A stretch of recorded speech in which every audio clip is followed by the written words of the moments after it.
really a liberal Cuban. I know there's a lot of conservative ones. Right. I just don't understand leaving a communist regime, escaping, literally, coming to this country and voting for fascism. Do you want to be white so badly that you're willing to sell your soul? I tell this to the Cuban community all the time. No matter who you vote for, you're still a brown person. So what are you doing? You're never going to be white. Nobody in Hialeah is dancing Yo quiero votar por Donald Trump. But a great many of them have now realized, oh my God, he doesn't just hate the people I hate, he hates me too. Right, he hates everybody. That's the scary part. Yeah. Sad because the Cuban culture is so beautiful, so rich in food, in music, in family, in culture, in passion. Latinos are racist. They can be very racist. They're racist with others and they're racist with each other too. Like Dominicans, some of them think they're better than Haitians because they speak Spanish, right? And Cubans think they're better than the Dominicans because they're a little lighter and they think they speak better Spanish. And Puerto Ricans think they're better than all of them because they're citizens.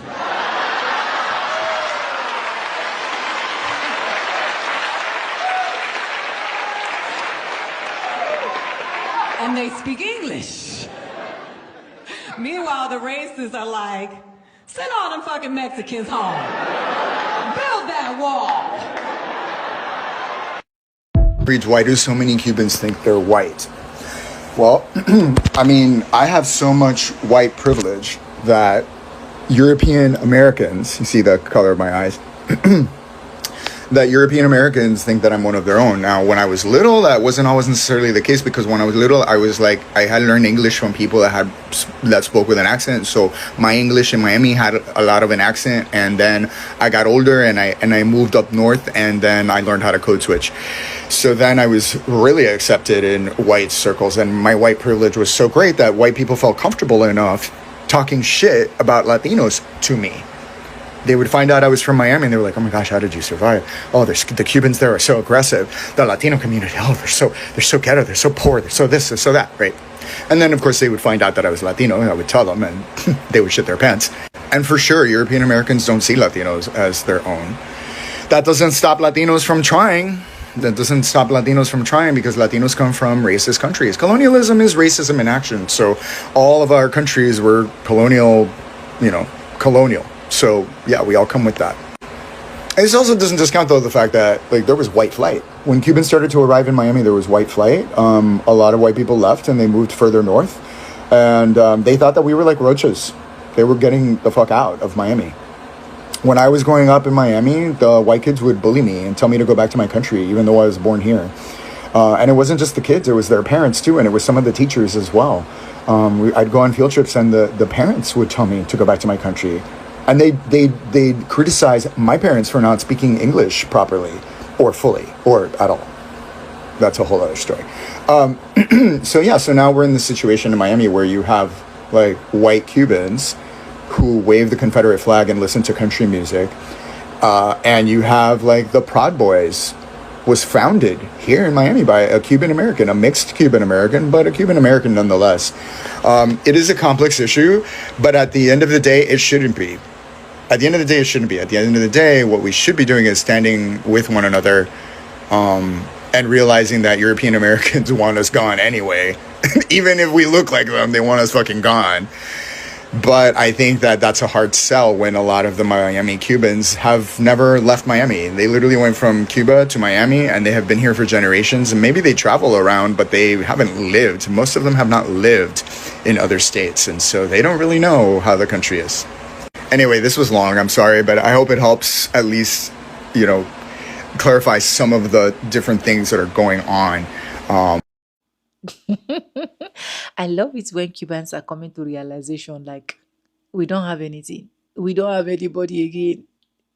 Because when Cubans decided to sing, hallow, praise, and adore the orange man, their thoughts in their wildest dream that the moment the orange man hits on that seat, he was going to hold them hand by hand and taking them to the promised land. You know one thing I love about the orange man so much? is the fact that he never lied. What he said was exactly what he did. Black people won. Black people told you people, black people explained that Cubans, you are in America. We've been in America. We understood the system of America. We understood what is actually going out here. This route you people are about to take is going to be terrible. A lot of Cubans said, we don't care. I will vote. Vote Donald Trump. Now they are realizing that proximity to whiteness has crushed them.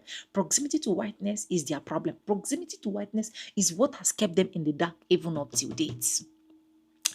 Welcome to the channel. Sonia here. Subscribe, like, comment, and share. And guys, let's dive right into this video properly.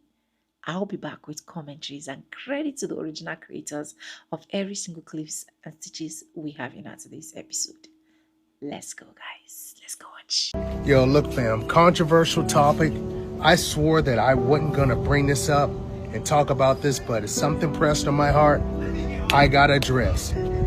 I wanna know, and this is specifically for my Latino community, maybe if somebody else that's not Latino has experienced this, maybe you can chime in, but I wanna know for the Cubans in Miami, the culture in Miami, where if you don't know, there's a strong stigma that a lot of people have felt of dealing with racism when it comes down to being in Miami, particularly people with dark skin.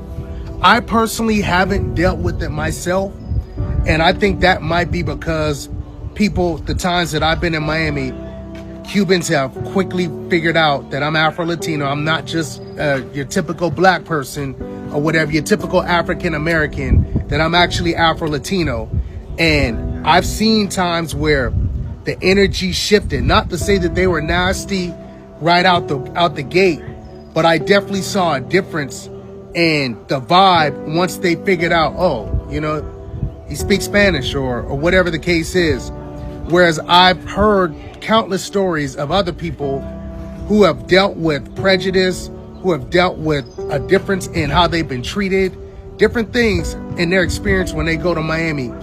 And I want to know, to anybody that's either dealt with this, anybody in the Latino community that knows, why is that such a problem? I need to understand. This is open discussion.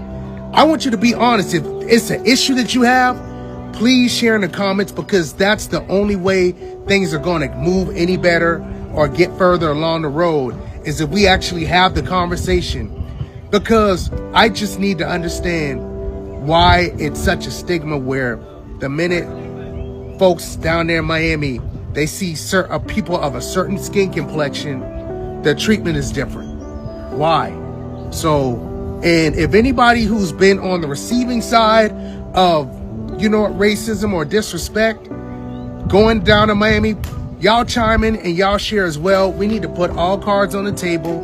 This is an open discussion so that we can tackle this issue, because I'm tired of seeing this in the news. I'm tired of seeing these scenarios, tired of hearing stories about people that have experienced this type of stuff going down to Miami. And I want to understand why this is something that you see in this community so often. I recently saw a picture of Cuba in 2007, and it was a group of black people, and it just prompted me to think about the Miami Cubans.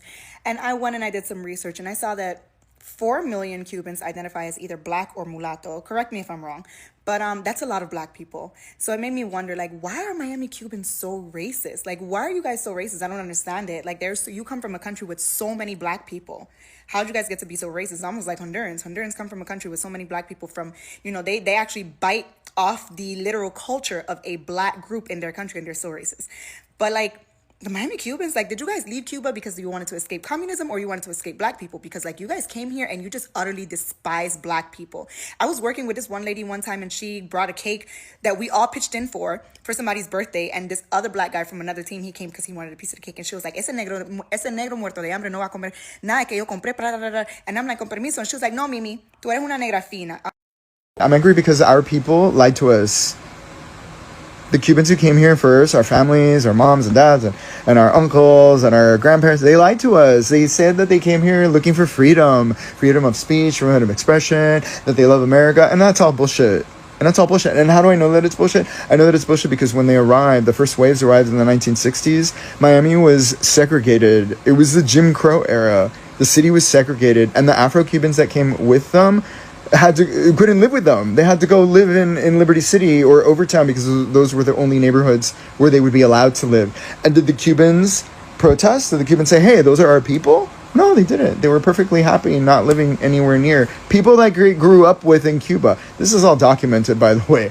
Literally, there are books, articles, videos about this out there. If you care to look, they're out there.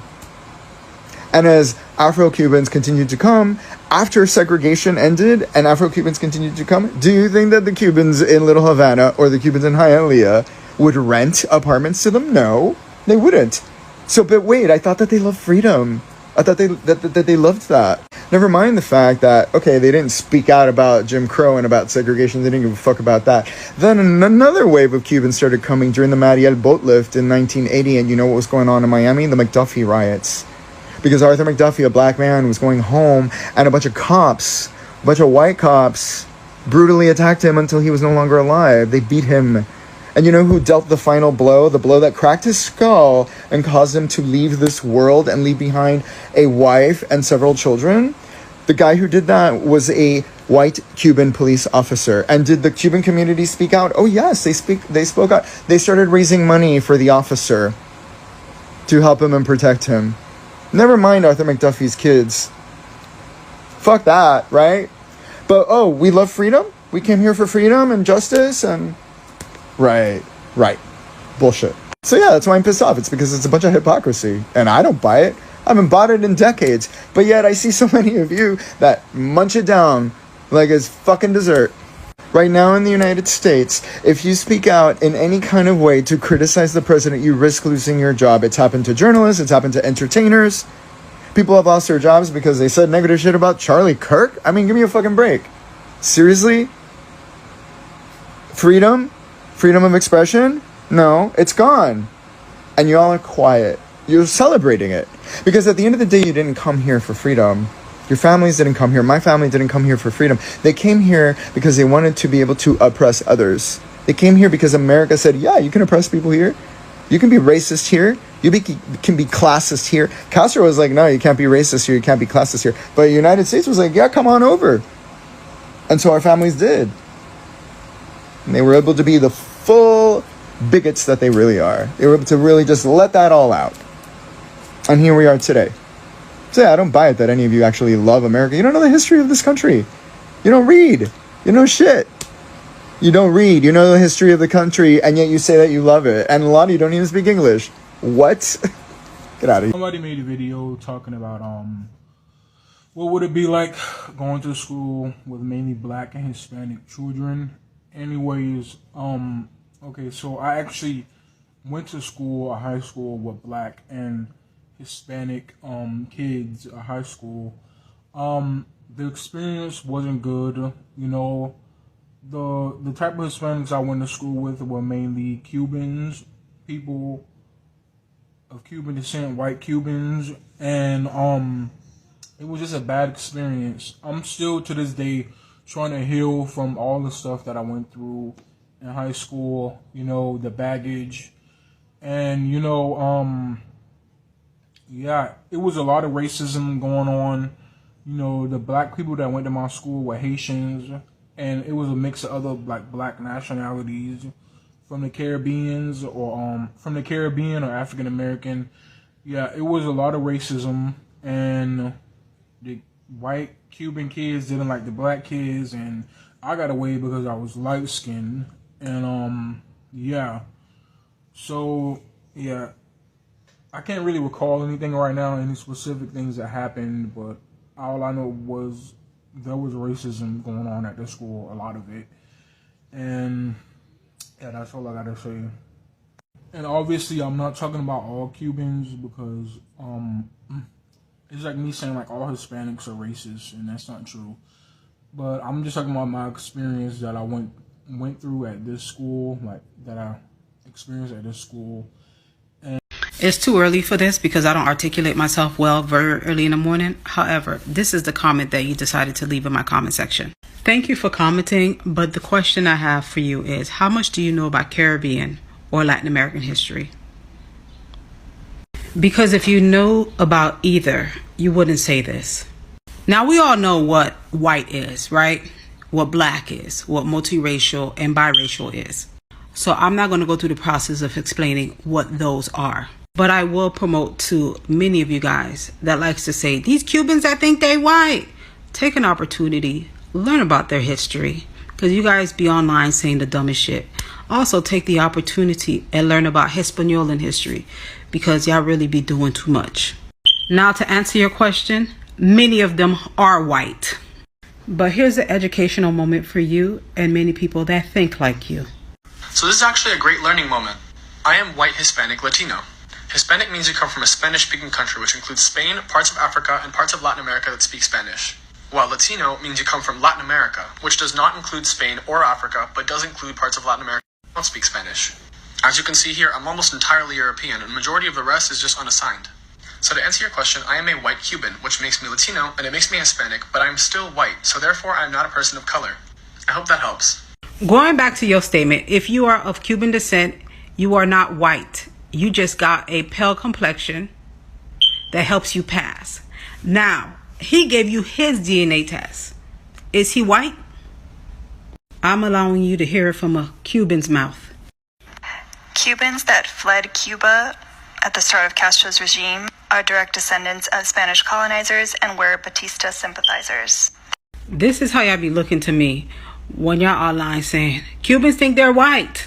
But I really do think that you guys should be saying Cubans think that they're white American, because white and black are racial groups. But this is how y'all really be looking online to me. You said, once you said, my skin is not. She's Spanish. But here's the thing, but people don't want she's to be Spanish. You're not even white. But people don't want to. No, Husky. No, look. But listen, what color? Are you Spanish? I'm sorry. What color is Fat Joe? Are you Spanish? I'm Puerto Rican and Italian. Then you black. Period. I don't care. I'm not black. I'm not black. White people, first of all, Italians are almost not even white, to be honest. Italians really are, they almost black white people.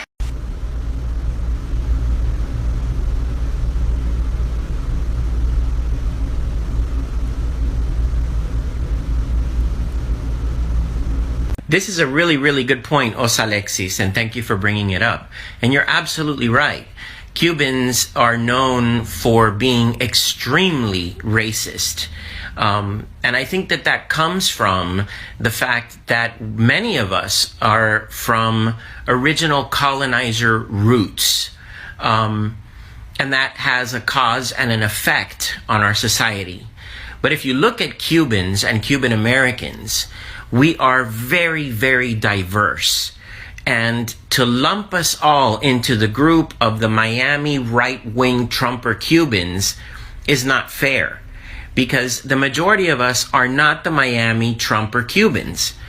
Many of us are more democratic, we're more liberal, we are artists, we are the Bacardi family, we are the Fanjul family, we are families with great wealth. We are families that you would never know that are in industry.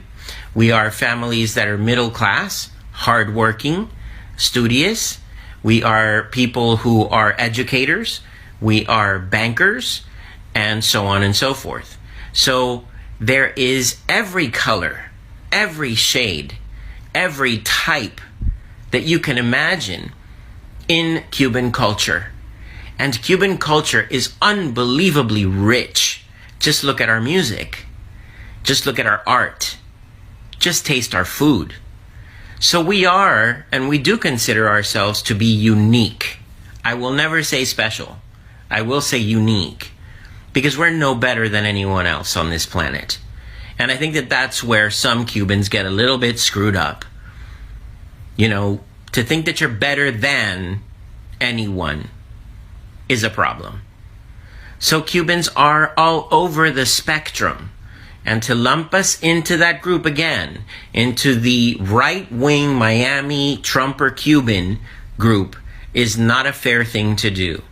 We have to break that mold, and we have to send that message out there so that people understand that some of us get confused for non-Cubans and non-Latinos when we go into public. So into public spheres, people don't realize that we're Spanish or that we speak Spanish. So I'm one of those people who happens to benefit from passing white privilege.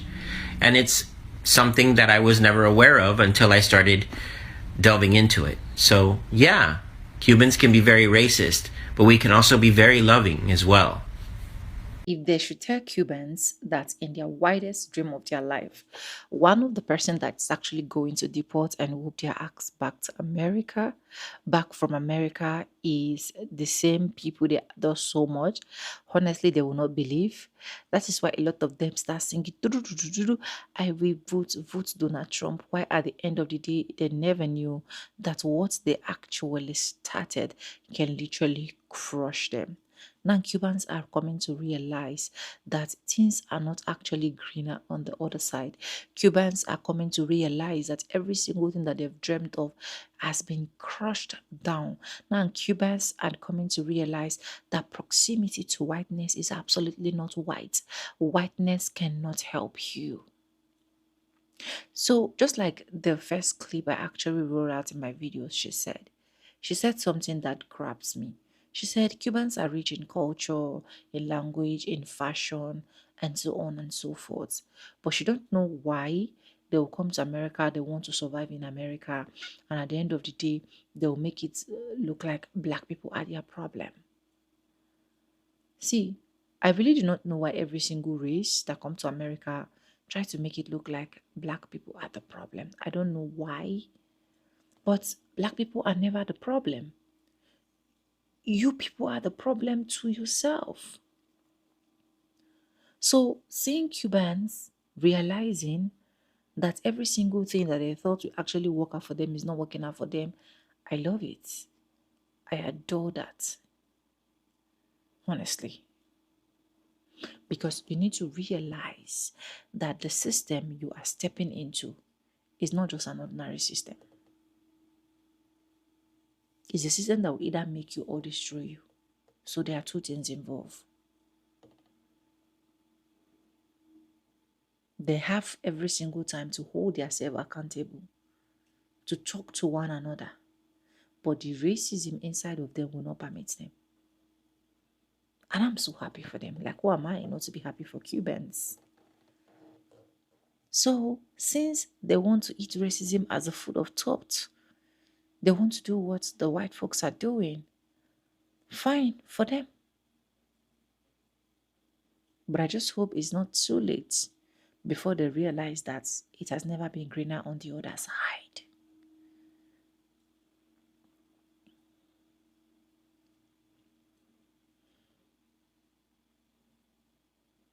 If I should leave my country, leave where I'm staying, and I move straight to any country to hustle, I should just be able to respect the people that built the country. I should be able to browse and understand the legacy of how that country started.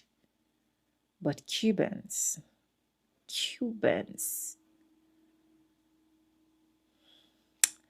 Anyways, let me know what you think in the comment section. Credit to the original creators of every single clips and stitches we have in our today's episode. I want to say a very big thank you to every single one of you liking, commenting, sharing, dropping super thanks. Also joining my membership. I do not take you guys for granted. You guys are absolutely the best. And yes, guys, with that being said, with no further ado, I do. Like I always say in my videos, I'm going to be saying bye and I'll see you guys in my next one. For now, bye guys. I love you guys. Mwah. And let me know what you think in the comment section. Bye for now.